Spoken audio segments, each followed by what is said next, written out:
I have the honor of also introducing people who are invaluable to IPDB. First up, we have Kai Krutler, who is with Unmonastery, one of our caretakers, and more recently with Gnosis as their creative director and community manager.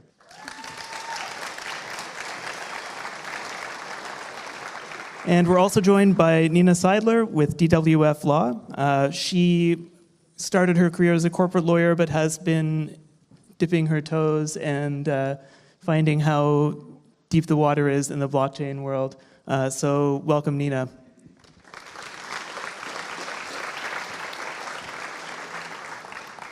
And you'll notice that there are only 3 of us on the stage when originally there were supposed to be 4. Unfortunately, Ali Hussein was not able to join us.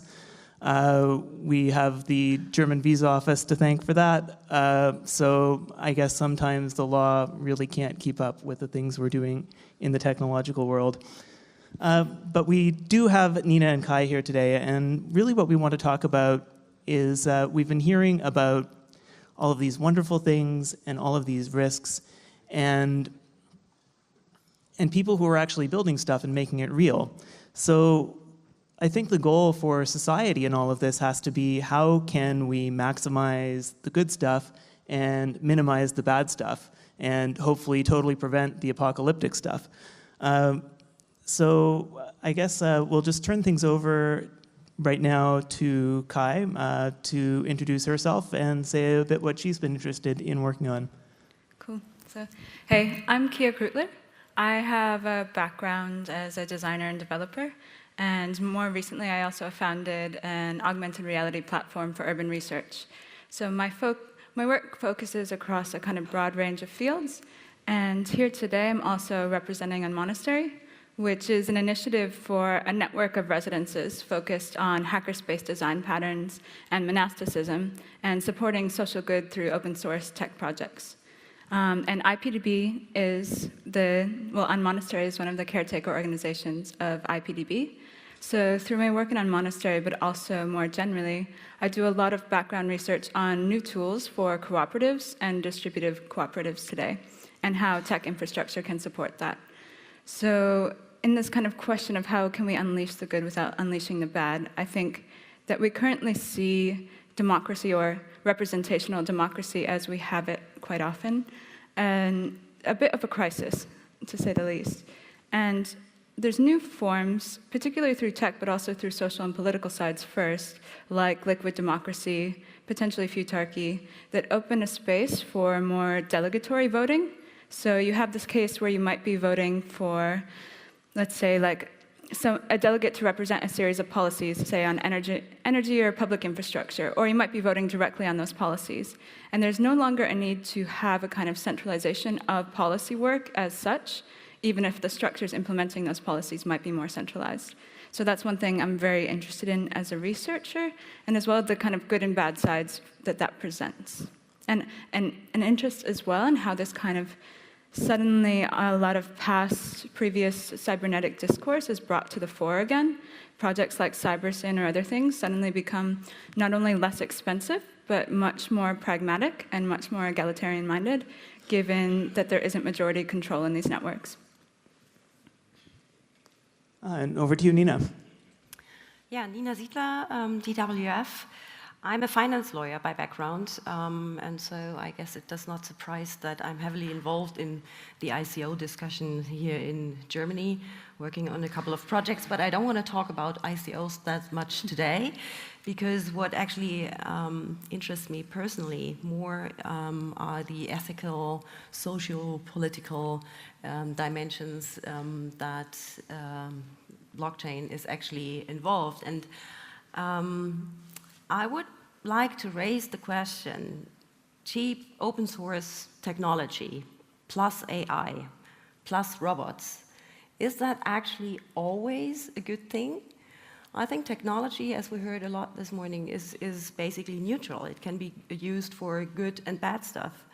And so I think we have to keep an eye on how this all develops, and I personally also believe we need to take more people on board, right? Because what we discuss here we will lose, like, I don't know, at least 95% of the population over these discussions, and we need to try to get them back on board. So in the context of the socio-political trends, somebody just recently said we have the 3 capital I's, which are insurgents, immigration, and inequity. And there are many interactions between these 3 topics. So in inequity, not only this is growing because the gap is growing between poor and rich, and it's a pity that our third panelist is not here, because he wanted to add a further dimension. We're basically from the first world, as somebody said previously, and it would be good to get more, the views rather out of third world countries towards this. But we also created a huge gap between the accessibility of technology in certain regions, simply due to the infrastructure, and also the gap in being able to understand what you guys are actually trying to build. So not everybody can actually follow that anymore. And Gillian York just said earlier this morning, digitalization creates more and more divides, and I think that's absolutely true. And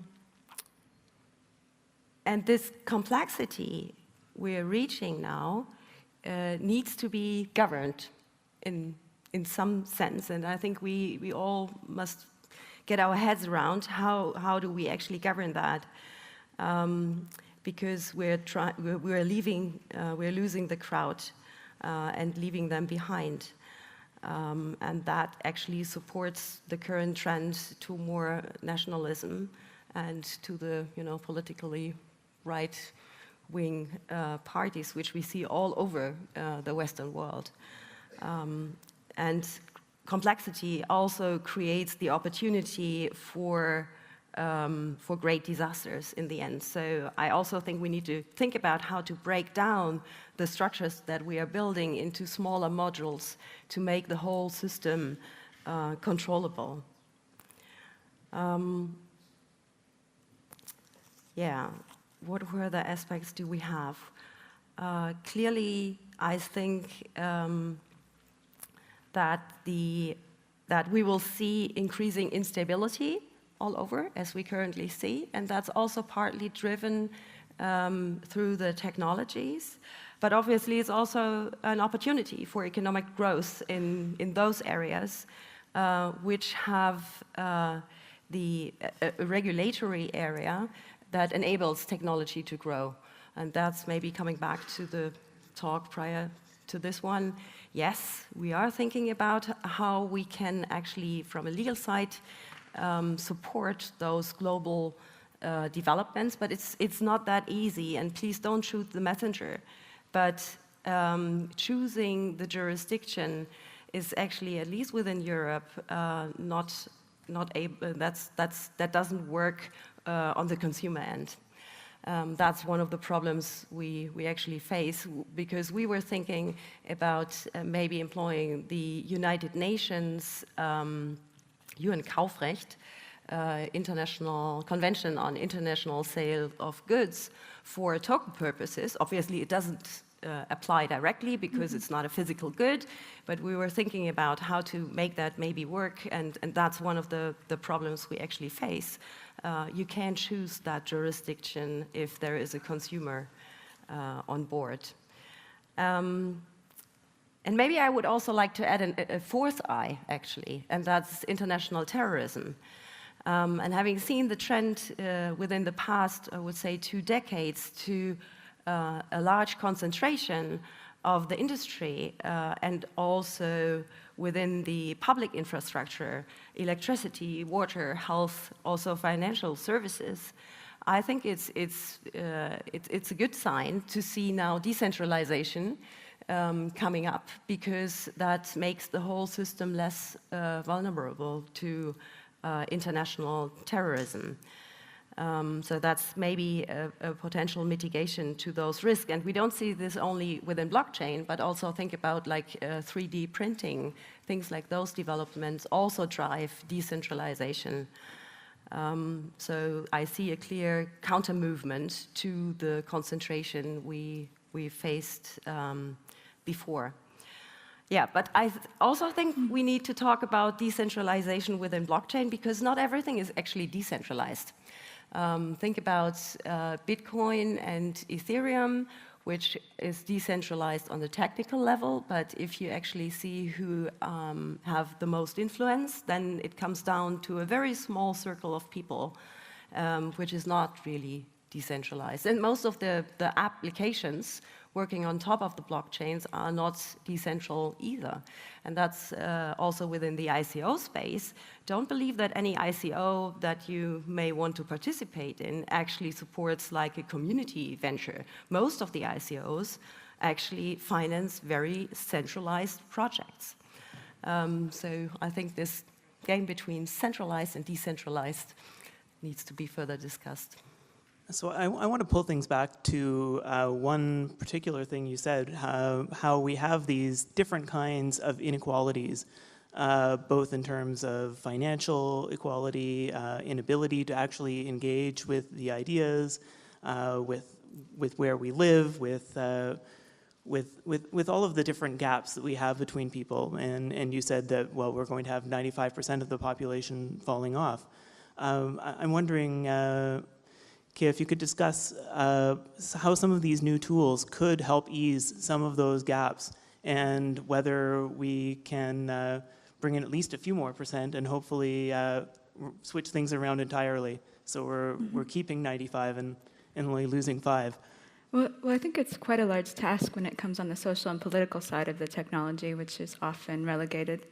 And I think the points that you brought up, Nina, too, in terms of decentralized infrastructure not necessarily equaling decentralized power. And often in network effects, tech or not, we have to deal with power laws and distribution and figuring out how to actively subvert them. So often blockchain seems heralded as something that will do a kind of proper, more egalitarian, or at least incentivized redistribution of wealth.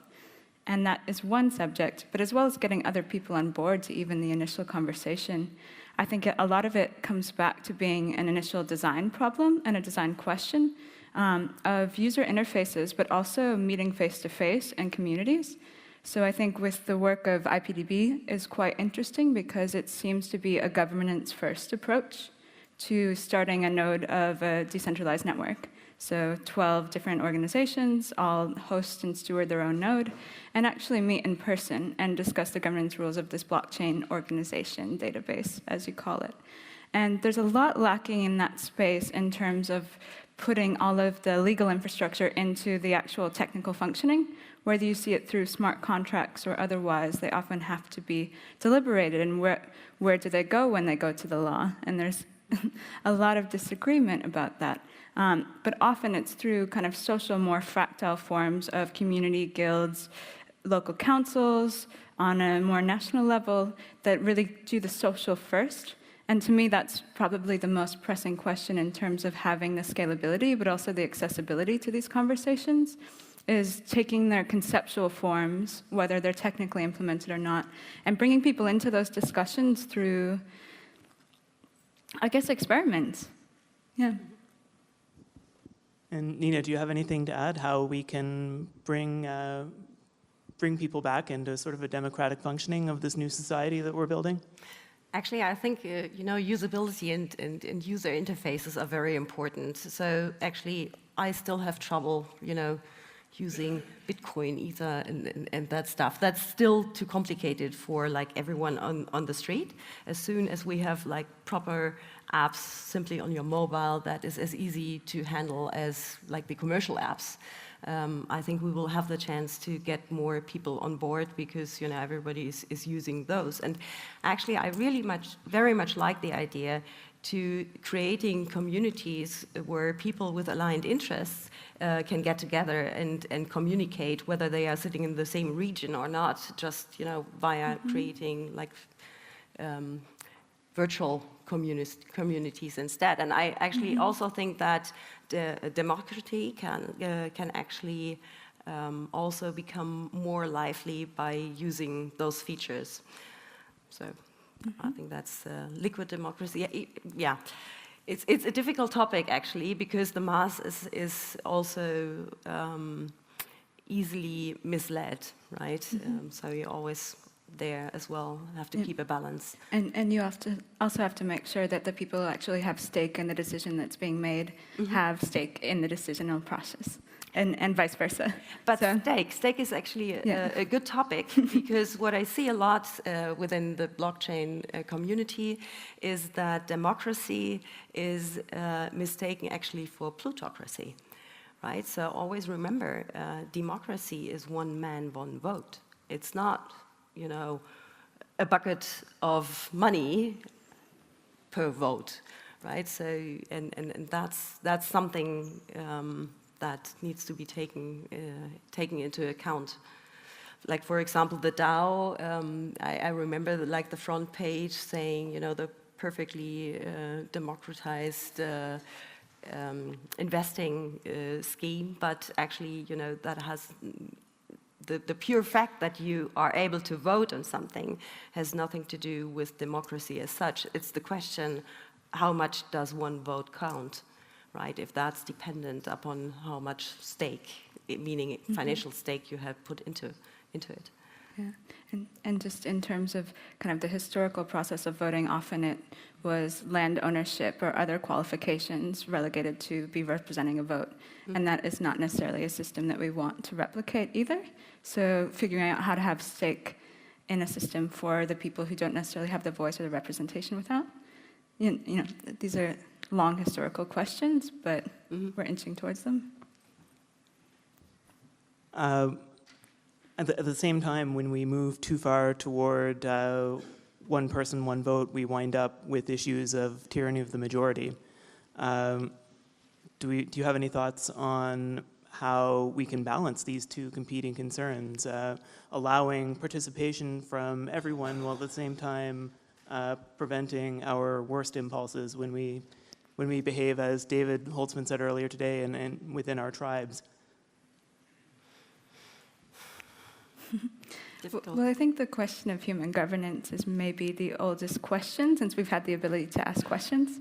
So I don't think that there is a quick one-fix solution or a kind of overall universal governance system that may work on that scale.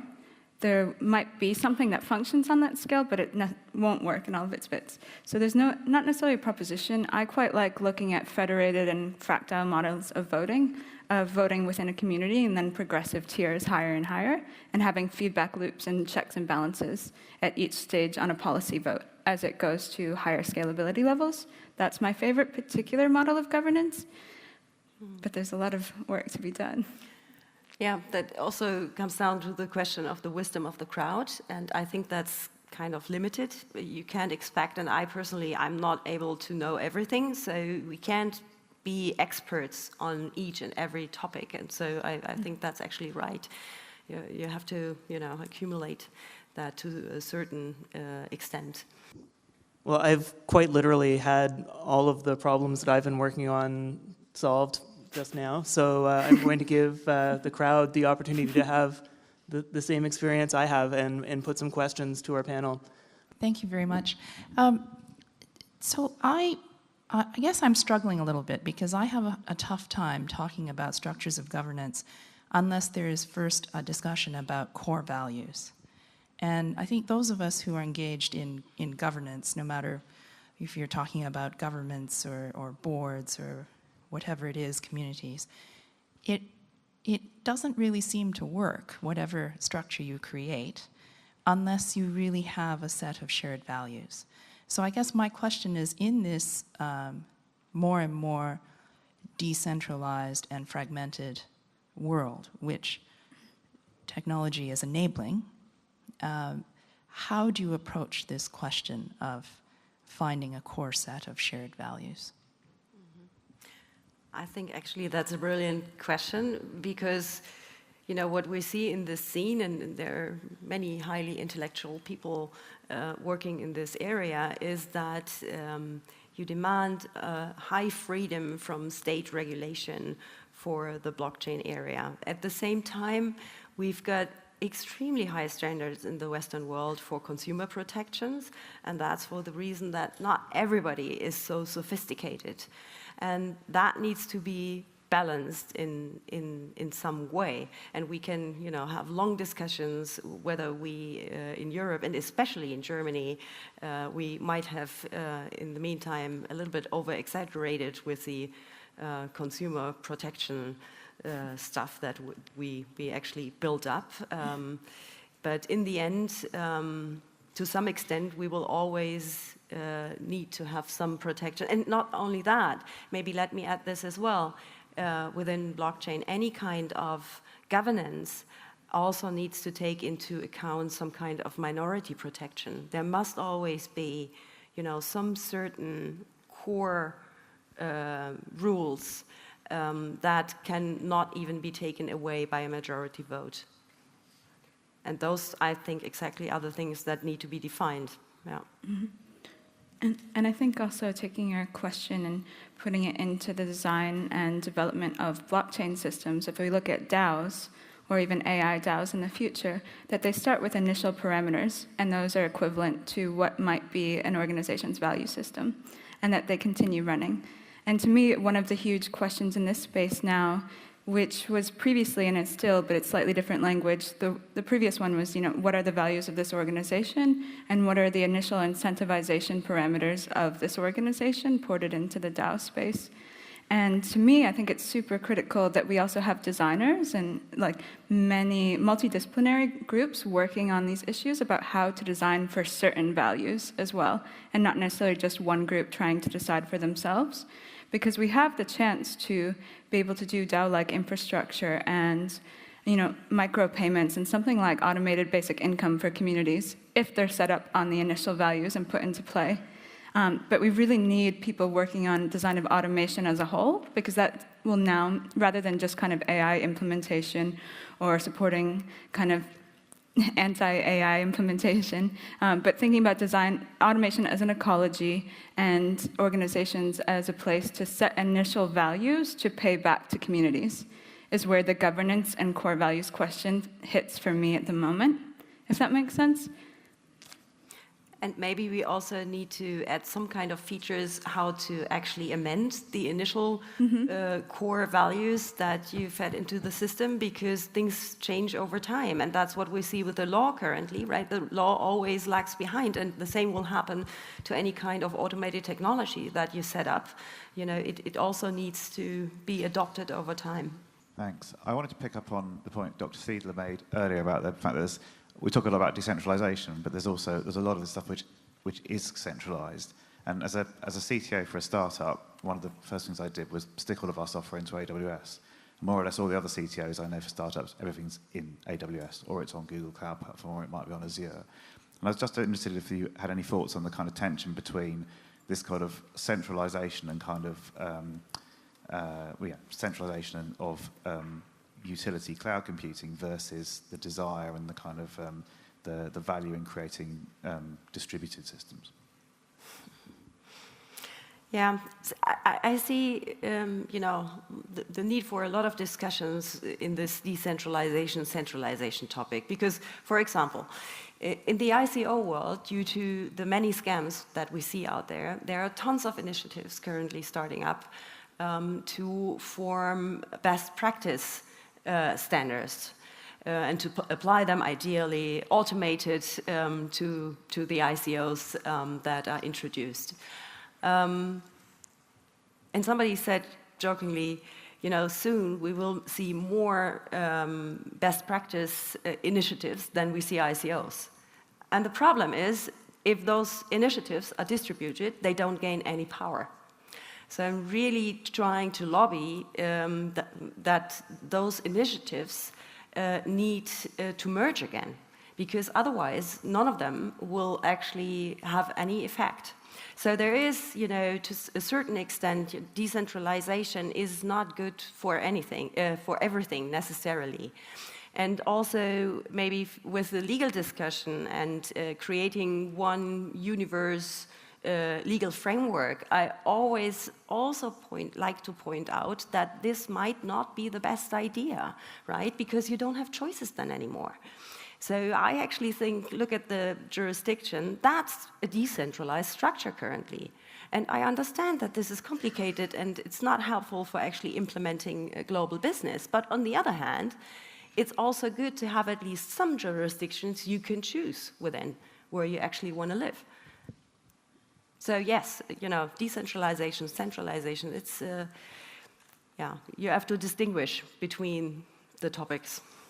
I'm going to take my prerogative and jump in there a little bit. One of the challenges that we faced with IPDB is the fact that most of the laws around data protection and the way data can be stored and transferred are designed around these kind of centralized systems where the data can live in one place.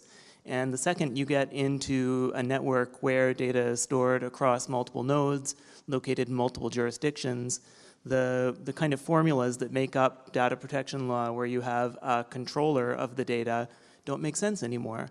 Because who's the controller of personal data written on, say, the Ethereum blockchain?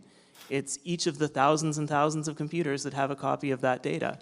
Are we going to apply a data protection law to each one of them? I don't think that makes sense, but it would give me pause if I was one of the controllers of that data.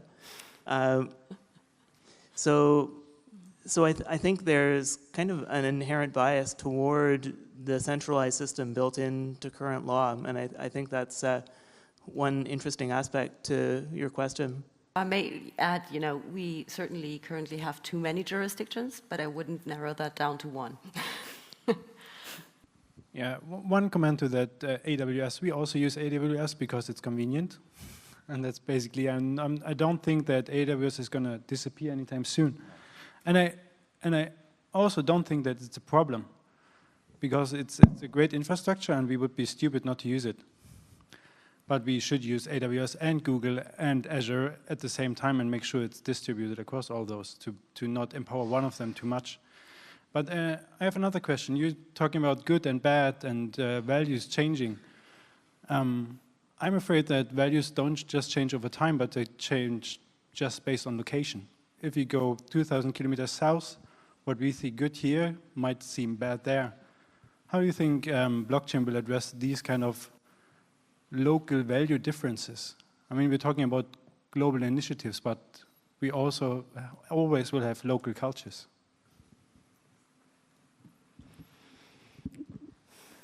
I think that's actually difficult to answer on a global basis, because I still believe that technology as such is neutral. And so it's rather the use of the technology that would be addressed by your question, right? Well, and I think also the potential way of framing it is that a lot of these systems that are being built are ideally opt-in systems. But I mean, maybe that's too much of a farce because they're opt-in until they're not anymore. But I think in terms of doing kind of local values, that would be the argument for blockchain's ability to address such things. The other way would to be able to design like value modulation within systems themselves. And, you know, what do you do? Maybe through the consensus system, maybe it's proof of something else that we haven't seen yet. I don't know. Yeah, difficult. And maybe just add another thought. I personally think, you know, the really interesting invention are tokens. So blockchain solved the problem of trust, and we might see more techniques develop over time which solve another of those basic problems, also working with the tokens, because tokens in the meaning of digital identity of something, of whatever, that will not go away anymore. And I think we will see more technologies added to work with these tokens, and maybe, you know, there will be some way to address that certain areas may want to, you know, handle things differently. Hi, I'm interested in the question of the 90% of people who would struggle to engage with this conversation. By the mid-90s, the web had become a place that most people with a computer and access to the internet could kind of work out how to make a web page, get it out there onto a server, share it with people, and start to experiment with those network effects. So what it meant to share and have messages and to be able to communicate with people all around the world. And that was one very important way in which a mass of people started to understand what life in the networked age might be, for better or for worse. When do you think we're going to see maybe the same level of accessibility for DAO building tools or token building systems where we can expect to see the 90% of people starting to experiment with new forms of local governance? When am I going to have that in my hands? I think 1 to 2 years. So we can maybe, there should be a lot of developers also here. What's your thinking about this? So maybe raise your hand if you believe within 1 to 2 years. That's quite little. What about 3 to 5 years? All right, that's even more. And maybe 5 to 10 years? Okay, so we're based upon that poll in the can I have 3 to 5 years area. Can I steal a follow-up question then to that? So looking at what network culture is doing at the moment, and maybe we can't blame network culture, I don't know, but it seems that it has a part to play in what's happening in global politics. Can we afford to wait for 2 years in order for more people to be involved in these kind of experiments that are happening amongst the people in this room? And what does it mean that the people who are able to build these systems are the ones that are building it? What kind of affordances are they building into the infrastructures? And what kind of world are they going to be making possible through those infrastructures? Just a little question.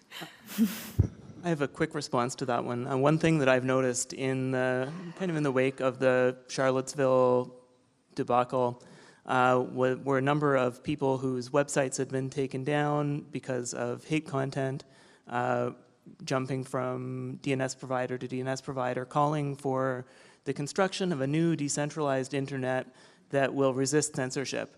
And I think a month ago that would be something that anyone in this room could say they believed in pretty firmly without any hesitation. But I think now we might want to hesitate. So do we really want these tools? I think we need to think about what exactly what you said, what values we are building in at this stage, and what that means when people who may have less positive intention start using those tools. And I think, I often hear that question with regard to the changes in law. Can we afford that our law is so slow in adopting to the, technological world that is currently out there? And I always say, well, it's not really a question if we can afford that. It's simply a question, how quick can we get people on board, understand it, and act accordingly. So in my sense, actually amending the laws. And in your sense, it will be like, when will we get the developers to concentrate more on the user and then on maybe the core technology, which maybe a little bit more interesting to work on, I don't know. Mm-hmm. And I think just quickly, I'd say that probably we can't necessarily afford the time, yet we should still continue acting. Yeah, there's no choice. Yeah. One more input to that. I think it's, as she described it, blockchain is like a big gun, and we don't want to hand it out to people without training them. I think that's also one of the main reasons why we rather say 3 to 5 years than 1 to 2 years. Mm-hmm. But my question would be is, we have mentioned it earlier, that education is a real big part of the adoption problem for blockchain. But who's gonna pay for that education? Because education today is like mostly state-driven or corporate-driven or whatever. So do you see any new way of educating the broad mass about technology that seems very abstract to most of them today? As you mentioned already, you won't do any Ethereum trading because the user interfaces are so bad. But if we then put out the blockchain, which is available to everybody today, people could create DAOs that we don't want. They could put money on people's heads, and these kind of things couldn't be turned off. But it can't be built into the technology to be able to turn it off, so it's an educational problem again. So how do you think this will be addressed?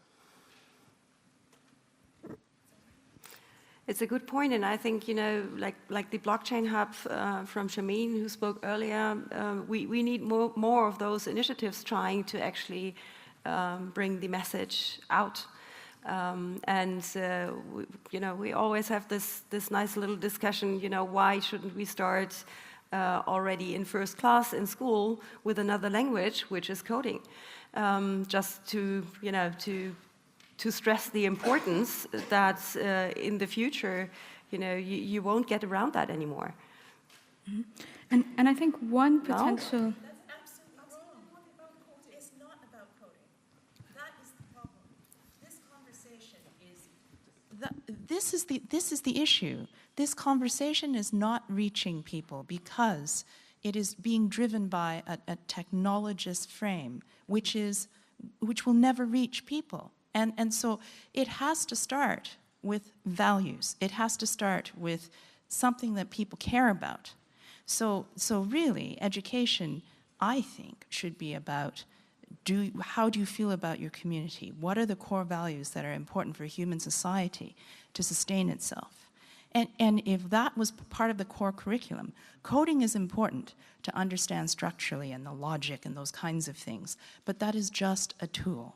And in terms of education, all of this is free now. It's open on the internet. If you have access to the internet, you can teach yourself this. But people are not motivated to do that. And so the question is fundamentally why. And the other point I would say is that we are all sitting here having a very cozy discussion, and we are obviously able to afford to come to this conference and be in Berlin, and we're interested intellectually, and so we are all sort of one tribe. Mm-hmm. And do we truly understand how everybody else, that 99.9% out there, that this is impacting their world, their existence, their future, that everything we are talking about here, which they have no comprehension of, is impacting them? What is our responsibility to ensure that they understand? And it's paternalistic for us to say that we have this big gun and we don't want to share it. Anyways, and my colleague has a comment. No, I'm just thinking that if you want to educate whoever, I mean, IPDB has a lot of knowledge. Why don't you put a course on Khan Academy to make it free for everyone? And I mean, Khan Academy is even well funded, and there are a couple of other platforms which are free and can be accessed even in Afghanistan if people understand English, though this particular platform is getting spread in multiple languages right now because Bill Gates supports it.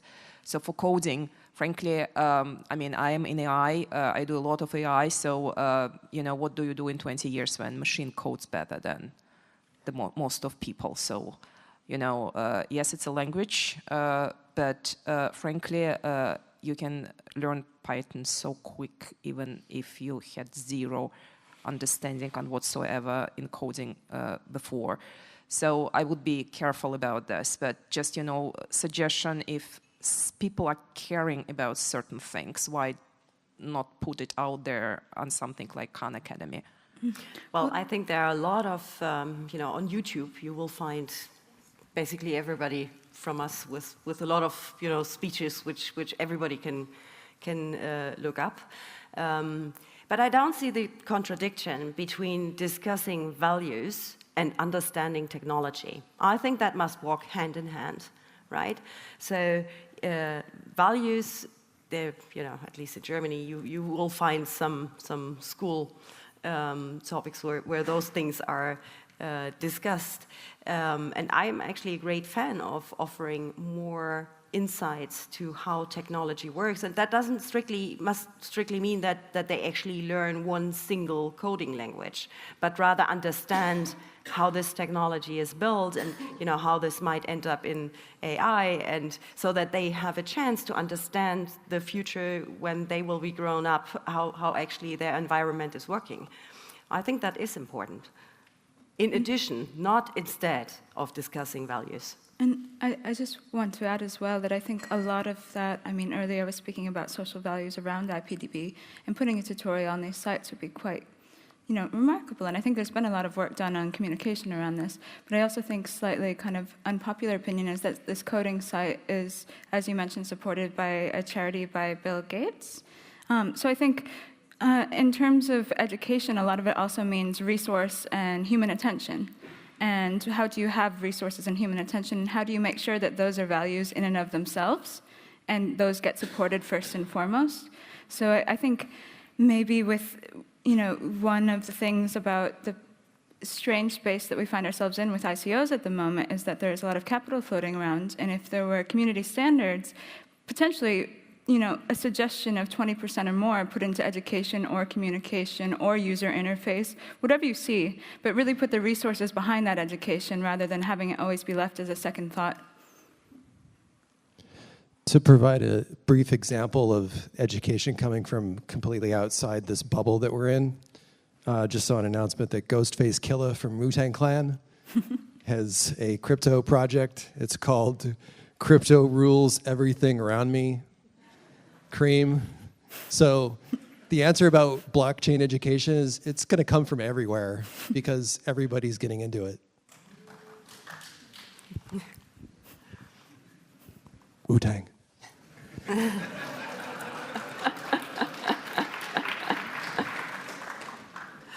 So as much as I'd like to give Wu-Tang Clan the last word, I think we have time for one more question. If it can be Wu-Tang related, that would be great. If not, that's okay too. Hey guys, I would like to flip back my question to the initial topic, which is how can we build the good without unleashing the bad?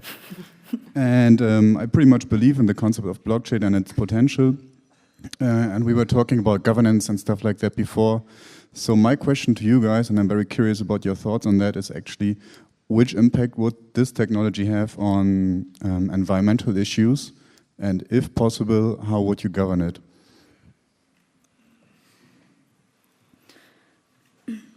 Well, could I also just ask about your question? Do you mean what impact will the technology have on environmental issues, or what kind of governance impact will it have on environmental issues? So the first thing. Okay. So the first thing. So nowadays, when we talk about proof of concept, for example, it's of course requiring a lot of electricity and stuff like that. And as we all know, we only have one planet. So how are we going to cope with that, despite switching to other concepts like proof of stake or proof of space, or I don't know, Or even the IOTA way of handling it, right? I think that it will develop. This proof of stake was just the first idea how to deal with the consensus question, or proof of work. Sorry, the proof of work. So I don't think that this needs to remain as it is infinitely. If that was what your question was relating to, that like the Bitcoin concept uses a lot of energy. Yeah, I think that will change over the time. You see a lot of other systems now evolve, which do not rely upon this specific consensus mechanism anymore. And I really believe it's the most vital question potentially in the blockchain space before automation at the moment.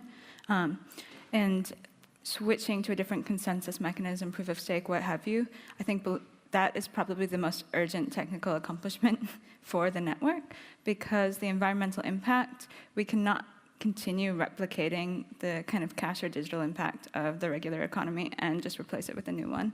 It simply won't work. So I think that's the thing that people should give their most focus to, whether developers, designers, advocators at the moment, because it's just necessary to move to a proof of stake or other system. Oh, there was also, just in the moment, there's this great project recently by Julian Oliver called Harvest that was using solar panels to harvest eCash to support climate modeling. And to me, it really brought the kind of discourse to the fore of switching to more sustainable consensus mechanisms, as well as the kind of full supply chain behind the blockchain and full infrastructure behind the blockchain. And so, you should check it out. Hey, yeah, I just also wanted to give a shout out to TerraZero. They are a project out of Berlin, and they do self-owning forests. So they give actually each forest a way to bootstrap their own DAO, which means you actually have to pay the forest in order to like harvest from it. So that is kind of another take that doesn't only address like the consensus algorithms, but it allows you to, you know, augment the environment with like smart contracts. Like think not only in terms of forests, like think in terms of animals or in terms of CO2 levels, right? You could all augment that and like put it out of the control of human beings actually to like, yeah, destroy forests or the environment. Yeah, and I really like what that technology does for kind of reanimating forests or other inanimate objects for us. Just in terms of, often thought, like, what if there was a Wi-Fi mesh network in an environmental site? Would people value it more and would it be protected more? So I see kind of the TerraZero project as kind of reclaiming the agency of what we don't normally recognize of having such. So thanks for mentioning it. I think one of the big questions in blockchain is how do you do enforcement? And there's been a lot of talk today about different ways to use contracts and perhaps getting a framework, a legal framework, and so on. An autonomous process with enforcement, that sounds a little bit dangerous. What are your thoughts on enforcement in the blockchain space, seeing that it has become so political in the sense that there is so much opportunity of change and so on? How do you see enforcement going into the blockchain technology? Okay, so there are different aspects to this. Just the automation as such, I don't think is that problematic. It's like you can't undo a broken egg either, right? But what you have to deliver then is remedy. So you've got to deliver a new egg, but you don't have to, you know, unbreak the broken egg. And that's, you know, that's the way how it could be handled on the blockchain as well. Same as with other ledgers like the land register or the commercial register, where things will also not be deleted, but they will be marked as invalid, and then the correct entry will be put underneath it. There is I think even more interesting is the current question, well, you know, if I don't know my counterparty, you know, how can I actually enforce if something went wrong? And I think we will see more and more solutions for that. First of all, the amendment of the Anti-Money Laundering Directive on the EU level, which will oblige any access provider, so the wallets providers and the exchanges, to do actually full KYC, to know their customers, and then obviously you can discuss if something went wrong and somebody has to claim something back and has a title actually to claim it back, that he might get the information on who he actually needs to approach from those access providers. And then on the other hand, once we see the digital identity of people solved, and I think that won't take that much longer because there are just too many business ideas out there which rely upon knowing the identity of your counterparty, then, you know, that's another step where you can actually get closer to solving the enforcement problem. And I am aware that, you know, not everyone here is fond of those ideas. I mean, there will be always I think, ways to use the blockchain on an anonymous basis. But for certain things, I think it makes sense to actually know who you're transacting with. All right, I'm going to use my prerogative one last time and offer both of our guests one chance to give a closing thought or something interesting they're working on or something they want to leave us all with this afternoon. Well, I think there hadn't been a mentioning of the Blockchain Bundesverband yet, so I'd like to raise that again. If somebody wants to get involved, wants to join the working groups on certain topics, then please get in touch. The working groups are open to everyone. Maybe explain what that is quickly for everyone. The Blockchain Bundesverband. Oh, thank you for the hint. I was mentioning that so often already. Okay, Blockchain Bundesverband is like an association which was formed and was involved in June this year, which aims to be the voice for the blockchain startups in Germany, trying to figure out where are the pain points in our current legal framework which need to be adopted to actually enable blockchain ventures to operate out of Germany. So that's the main goal, and we have about 22 working groups for all sorts of areas connected with blockchain, trying to actually bring together those pain points. Cool. Let's see, not necessarily any announcements, I guess just, and currently in my research and thinking, it just that I see blockchain as really potentially pivotal, whether it's DAOs or potentially prediction markets for the future of the transition from the economy to an automated economy, and that transition of labor and the ability to do micropayments and not citywide things, not nationwide things, but fractal governance. And if anyone wants to talk about this later today or tomorrow, I'm around. And that's it. Yeah.